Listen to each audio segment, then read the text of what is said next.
Hello and welcome back मेरे dear listeners. तो कैसे हैं आप सभी लोग। मैं आशा करता हूँ आप बहुत अच्छे होंगे और रोज कुछ ना कुछ नया इंटरैक्टिव कर रहे होंगे। इसी के साथ आज की ऑडियो बुक समरी स्टार्ट करने जा रहा हूँ, जिसका नाम है इकिगाई। लंबा, स्वस्थ और खुशहाल जीवन जीने का जापानी तरीका।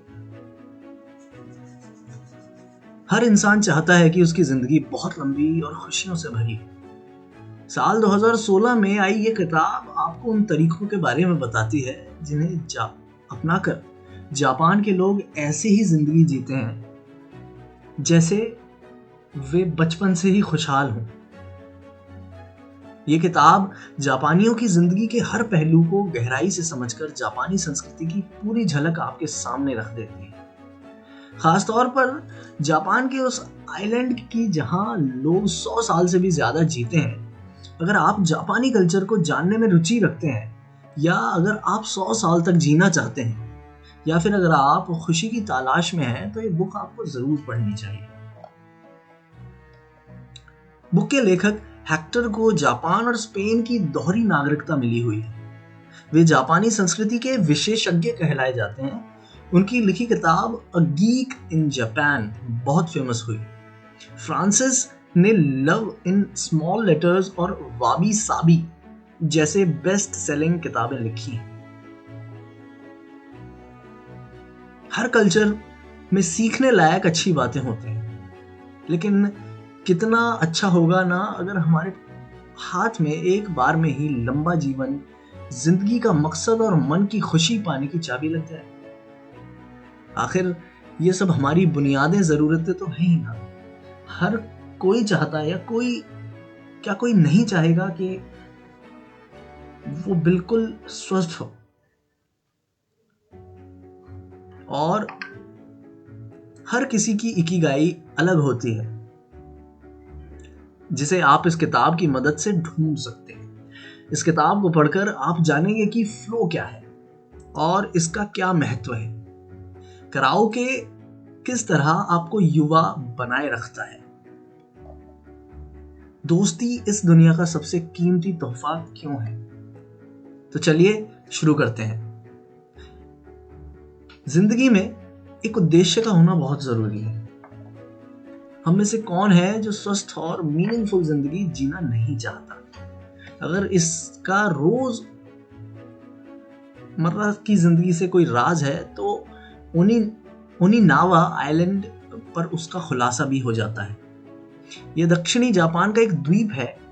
यहाँ 100 साल की उम्र पार करने वाले लोगों की संख्या दुनिया में सबसे ज्यादा है, और इसका रहस्य है इकिगाई। जापानी भाषा में हिसाब से इसका मतलब निकलता है जीने की वजह या काम करने की प्रेरणा। इसे आप अपने पैशन, स्किल्स, प्रोफेशन और सामाजिक जिम्मेदारी का निचोड़ भी कह सकते हैं।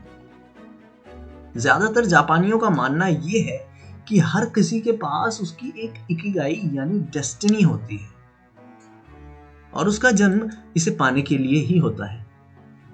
कुछ लोग अपनी इकिगाई जल्दी ढूंढ लेते हैं, जबकि कुछ इसको समय समय लगने पर खोजना पड़ता है और खोज पाते हैं। अगर आप भी इसी कैटेगरी में हैं तो कोशिश जारी रखिए, क्योंकि एक दिन आपको अपनी इकिगाई जरूर मिलेगी, जो आपके लिए सुबह उठने की वजह बनेगी। इसीलिए ओनिनावा के लोग अपने हर काम को बहुत मेहनत और ध्यान से करते हैं।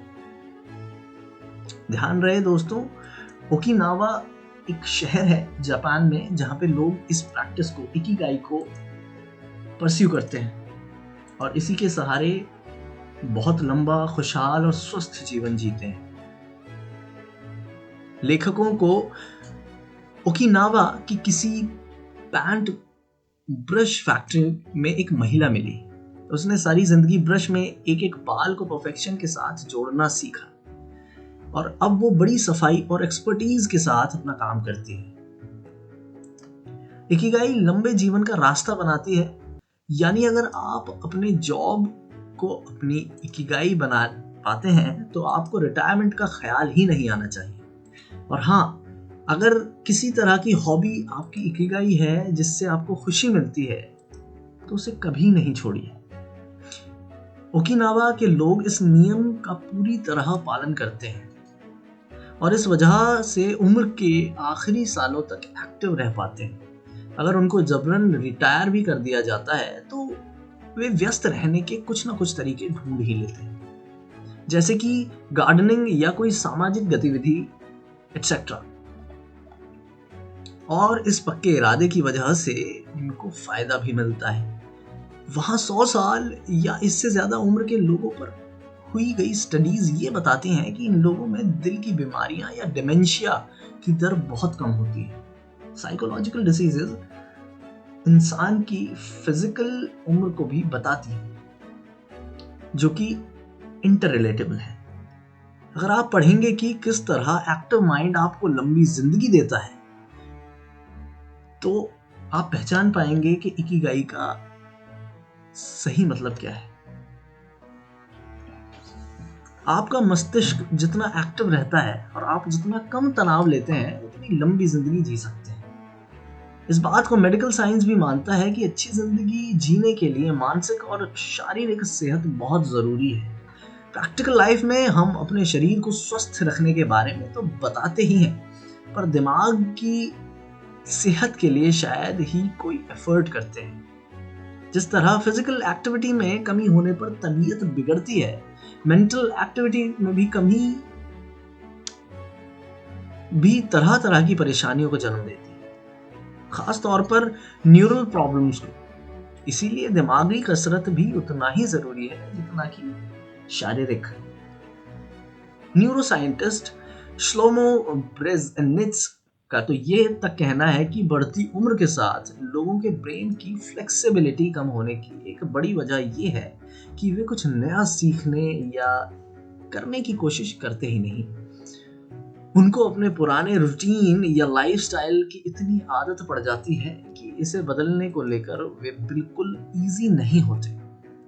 शरीर के लिए कई तरह के वर्कआउट होते हैं, पर दिमाग का वर्कआउट कैसे किया जाए, असल में ये बहुत आसान। चेस या कार्ड जैसे माइंड गेम बहुत मददगार साबित होते हैं। अगर आप घर से बाहर जाकर लोगों से मिलते हैं और सोशल सर्कल बढ़ाते हैं तो इससे बेहतर उपाय और कुछ नहीं हो सकता। लंबे जीवन का दूसरा रहस्य है तनाव से दूर रहना। बहुत सी स्टडीज इस बात को साबित करते हैं कि तनाव प्री मैच्योर एजिंग को जन्म देता है, क्योंकि स्ट्रेस आपके शरीर और दिमाग दोनों के सेल्स को डैमेज करता है। जी हाँ, स्ट्रेस एक बहुत नेगेटिव इम्पैक्ट डालता है आपके ब्रेन के न्यूरॉन्स पे और न्यूरल गतिविधि पे, जो कि इंटर रिलेटेड है आपके फिजिकल वेलबीइंग से। हीडलबर्ग यूनिवर्सिटी में इस पर एक स्टडी की गई। एक डॉक्टर से बहुत कठिन जॉब इंटरव्यू लिया गया और उसे गणित के मुश्किल सवाल हल करने के लिए दिए गए। इसके बाद उसके खून की जांच की गई। उसमें पाया गया कि इंटरव्यू के तनाव की वजह से खून में उसी तरीके के एंटीबॉडीज रिलीज हुए जैसे कि किसी बैक्टीरियल या वायरल इन्फेक्शन के समय पर होते हैं। अगर सच में ऐसा इन्फेक्शन होता है तो इन एंटीबॉडीज का टारगेट उस पर होता है, लेकिन यहाँ तो एंटीबॉडीज हेल्दी सेल्स पर ही अटैक करके एजिंग को सामान्य से तेज कर देंगे। क्या आप सोच पा रहे हैं दोस्तों? सेम एंटीबॉडीज रिलीज होते हैं जिस टाइम पर हम स्ट्रेस में होते हैं या हमारा ब्रेन उतना फ्लेक्सिबल तरीके से काम नहीं कर पाता है जितना वो नेचुरली उसे करना चाहिए।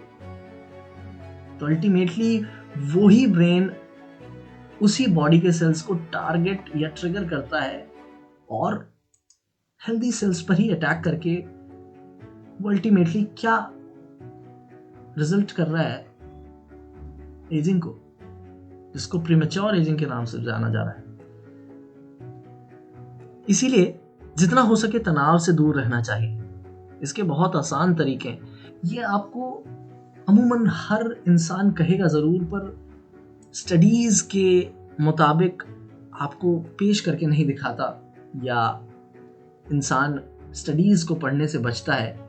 उसका ये सबसे बड़ा कारण है कि इस चीज पर बहुत ज्यादा ध्यान नहीं दिया जाता है, इसीलिए शायद लोगों को अवेयरनेस नहीं है इस बात की। आप माइंडफुल रहने की आदत डालिए, अवेयर रहिए, योगा और कसरत करते रहिए। इन सब से आप रिलैक्स होते हैं और अपने शरीर और दिमाग पर ज्यादा अच्छी तरह से फोकस कर पाते हैं। ये सारे तनाव से बचने के तरीके। लेकिन ऐसे लोग क्या करें जिनको तनाव ने पहले ही पूरी तरीके से तोड़ कर रखा हुआ है। मोरिटा थेरेपी तनाव से उभरने में बहुत मदद करती है। आज जिस तरह की लाइफस्टाइल्स हम जी रहे हैं उसकी वजह से चिंता, तनाव और हारा हुआ महसूस करने जैसे हालात बढ़ते जा रहे हैं। जापान भी इससे अछूता नहीं रहा है, लेकिन वहां लोगों के पास इसका एक और उपाय है।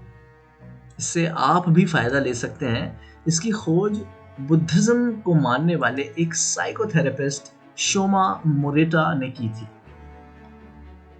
इसे क्रोनिक एंजाइटी, तरह तरह के ऑब्सेशंस और कंपल्शंस के इलाज के लिए ढूंढा गया था, लेकिन यह तनाव से राहत देने में भी बहुत मदद करती है। बहुत सी थेरेपीज में जहां पॉजिटिव सोच पर जोर दिया जाता है, मोरिटा थेरेपी उल्टे ढंग से काम करती है। इस थेरेपी में लोगों को उनकी भावनाओं पर फोकस करके एज इट इज स्वीकार करना सिखाया जाता है। यानी आपके मन में जो कुछ चल रहा है उसे बदलने की कोशिश किए बिना स्वीकार कर लीजिए, और इसके बाद अगला कदम होता है नई और अच्छी भावनाओं को जन्म देने का, जो कि धीरे धीरे पुरानी नकारात्मक भावनाओं की जगह लेती है। इसे थेरेपी के 4 चरण होते हैं। शुरुआत होती है पूरी तरह से रिलैक्स होने से।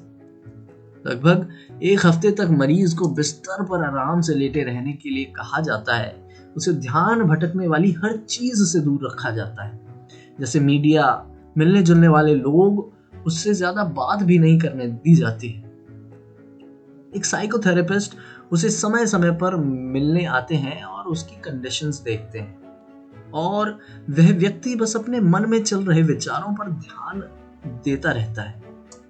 अगले चरण में कुछ एक्टिविटीज शामिल की जाती हैं। उसे डायरी लिखने को कहा जाता है, वॉक करने को कहा जाता है, और कुछ ब्रीदिंग एक्सरसाइजेस कराई जाती हैं। तीसरे चरण में उसकी एक्टिविटीज को और बढ़ाया जाता है। अब लकड़ी काटना, पेंटिंग जैसे कुछ प्रोडक्टिव काम इसमें जोड़ दिए जाते हैं। इस तरह के नए अनुभवों से उसके मन में नए विचार आते हैं, जीवन में नई यादें जुड़ जाती हैं, उसका माइंड एंगेज रहता है, उसमें खुशी, आनंद और धैर्य का समावेश होने लगता है। और इसके बाद चौथे चरण की शुरुआत होती है। अब वो तरोताजा होकर अपनी पुरानी दुनिया में एक नई सोच, नए अनुभव और नए उद्देश्य के साथ वापसी करता है। भरपूर आराम और किसी भी तरह की डिस्ट्रैक्शन से दूर रहना आपकी सेहत पर बहुत सकारात्मक असर डालता है, जो कि एक बहुत बड़ा पॉजिटिव इम्पैक्ट है। लेकिन आपको जीने के लिए एक उद्देश्य तो चाहिए। इसके लिए अब हम इकिगाई की तरफ वापस चलते हैं। यंग रहने का सबसे अच्छा तरीका है एक्टिव रहना। अगर आप मन को सुकून देने वाले किसी भी काम में व्यस्त रहते हैं तो खुद के लिए इससे अच्छा गिफ्ट नहीं हो सकता, क्योंकि इस काम में आप सब कुछ भुलाकर पूरी तरीके से डूब जाते हैं। आपको लगता है ये काम आप सारी जिंदगी कर सकते हैं। ये काम कुछ भी हो सकता है, जैसे कि कुकिंग, पेंटिंग या स्कीइंग जैसा कुछ भी। और इस तरीके की एक्टिविटी को आपको एक लंबा जीवन जीने में मदद कर सकती है। इस खुशी के एहसास को साइकोलॉजिस्ट मिहाली ने फ्लो का नाम दिया है। ये ऐसी अवस्था है जहां आप किसी काम में इस तरह से इन्वॉल्व हो जाते हैं कि कोई दूसरी बात या चिंता, परेशानी का आप पर कोई असर नहीं होता। यहाँ तक कि आपको समय का भी एहसास नहीं रहता है। आपने कभी भी किसी बच्चे को उसके मनपसंद खिलौने के साथ खेलता देखा है? या फिर किसी पेंटर को पेंटिंग करते हुए? इनको इस बात से कोई मतलब ही नहीं रहता कि आसपास आखिर चल क्या रहा है। बजाय विलासिता का जीवन जीने के जितना संभव हो सके इन खुशियों को अपनी जिंदगी में जगह दीजिए। एक बच्चे बने रहिए। एक बच्चा बनना एक इंसान का सबसे बड़ा एसेट हो सकता है। एक बच्चे बने रहना उतना ही हार्ड है जितना आप एक पेपर का रिजल्ट देखते टाइम या पेपर के टाइम आप महसूस कर रहे होते हैं जो स्ट्रेस, उतना हार्ड है। बजाय विलासिता का जीवन जीने के जितना संभव हो सके इन खुशियों को अपनी जिंदगी में जगह दीजिए। अगर आप बोरियत दूर करने के लिए सोशल मीडिया पर समय बर्बाद करते हैं तो उसकी जगह कोई ऐसी हॉबी बना लीजिए जो आपको समाज का भला करना सिखाए। फ्लो वाली अवस्था आपको बहुत से कामों में मिल सकती है। लोगों के पास अपने अपने तरीके होते हैं। लोग चेस खेलकर, म्यूजिक करके, यहाँ तक कि किताबों में अपने लिए फ्लो ढूंढ लेते हैं। इससे मन को ही नहीं बल्कि दिमाग को भी बहुत सुकून मिलता है। और दोस्तों ध्यान रखिए, जिस भी काम को करते समय या जिस भी हॉबी को करते समय आपको समय का ख्याल ना रहे, वही आपका फ्लो होता है।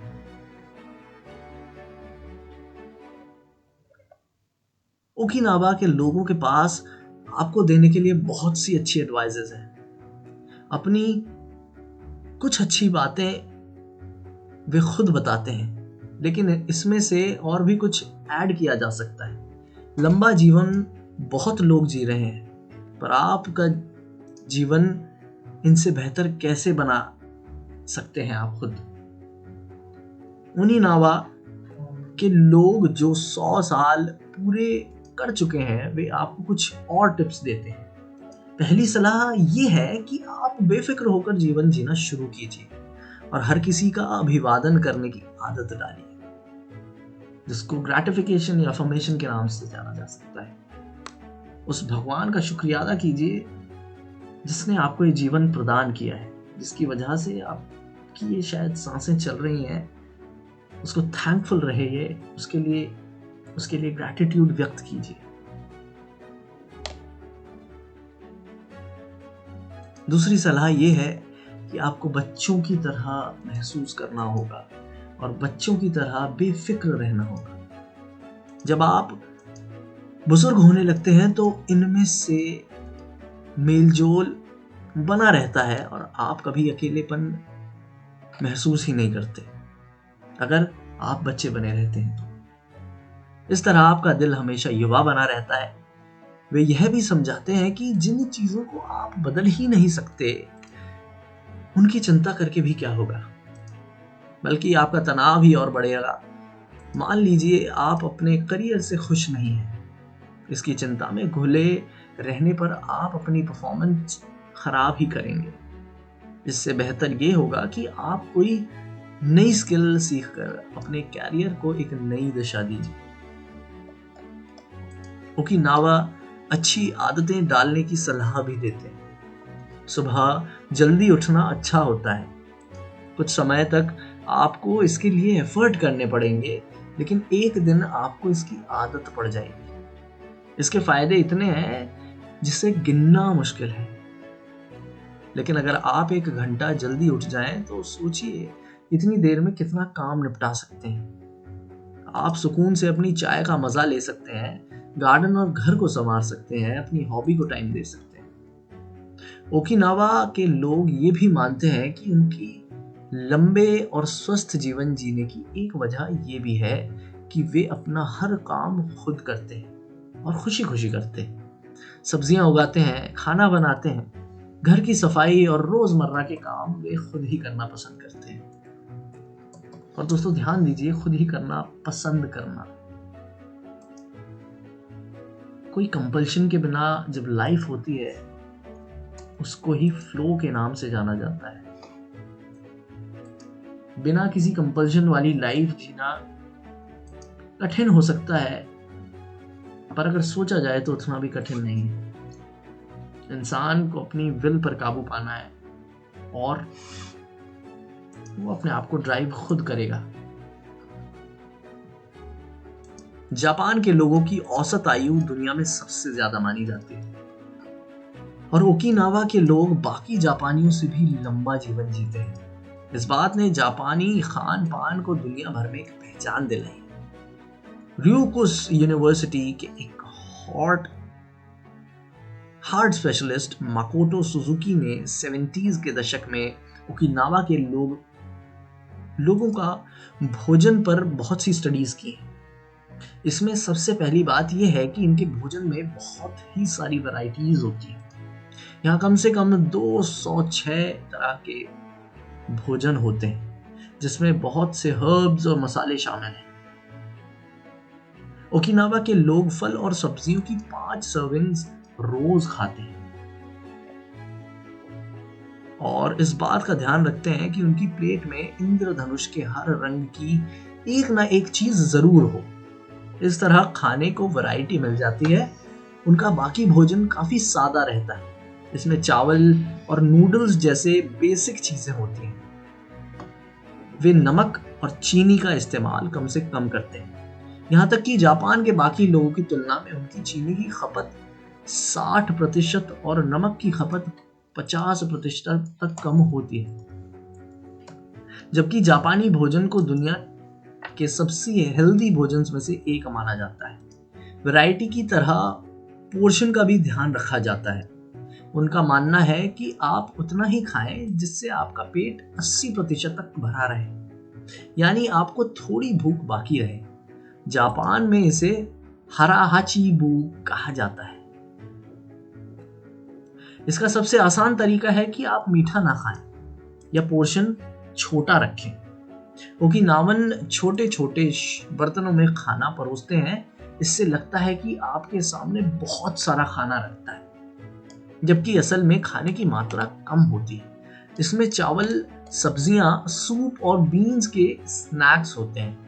जिस बात को मॉडर्न साइंस ने इतने रिसर्च और स्टडीज के बाद समझा है, उसे ओकिनावा के लोग बहुत पहले ही समझ चुके थे। शरीर का रिजुविनेशन करने के लिए भोजन में एंटीऑक्सीडेंट्स होना बहुत जरूरी है। सुपर फूड्स का कॉन्सेप्ट भोजन के बारे में बहुत लोगों की सोच बदल रहा है। जापानी भोजन में ऐसे काफी आइटम्स होते हैं जो कि सबसे पहले नंबर पर आता है ग्रीन टी।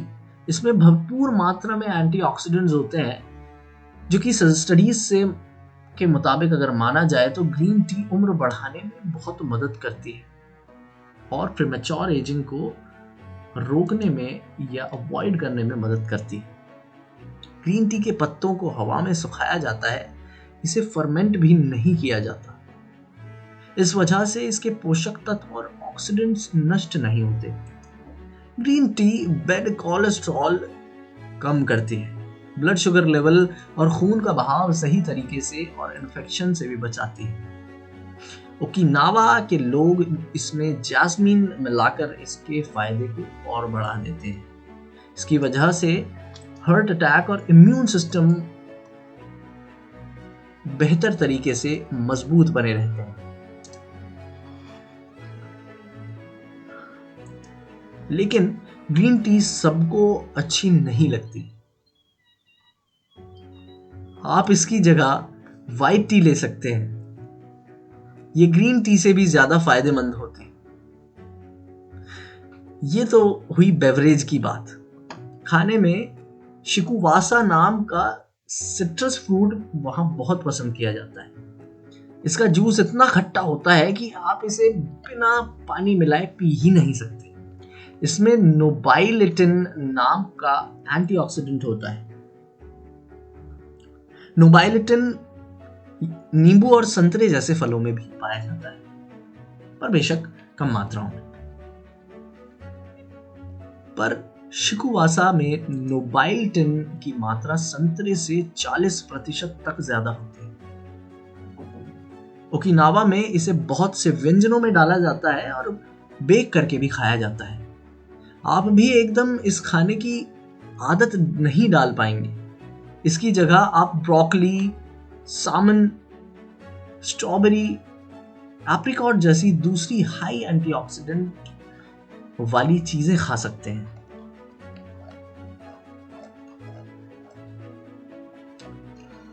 बुक का कंक्लूजन। आपका खान पान और जीवन शैली आपके स्वास्थ्य और उम्र को सबसे ज्यादा प्रभावित करती है। अगर आपको जीवन का ऐसा उद्देश्य मिल जाए जो आपको मोटिवेट करता है, तो आप एक बेहतरीन जिंदगी जी सकते हैं। क्या करें? इम्परफेक्शंस को स्वीकार करें। जापानी कल्चर में यह माना जाता है कि इम्परफेक्ट चीजें सबसे सुंदर होती हैं। वो दोस्तों, आपने स्टेटमेंट जरूर सुना होगा जो कि वर्ल्ड वाइड बहुत ज्यादा ट्रेंडिंग में रहता है हमेशा, इम्परफेक्टली परफेक्ट। ये बिलीव है जापान के लोगों का एक अच्छी लाइफस्टाइल के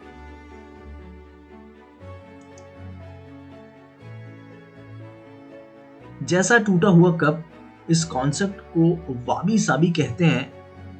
इसकी मदद से आप जिंदगी को और खुशी के साथ जी सकते हैं। परफेक्शंस की खोज में भटककर आप अपना समय और चैन बर्बाद करने से अच्छा है कि आप जिंदगी को उसकी कमियों के साथ स्वीकार कर लें।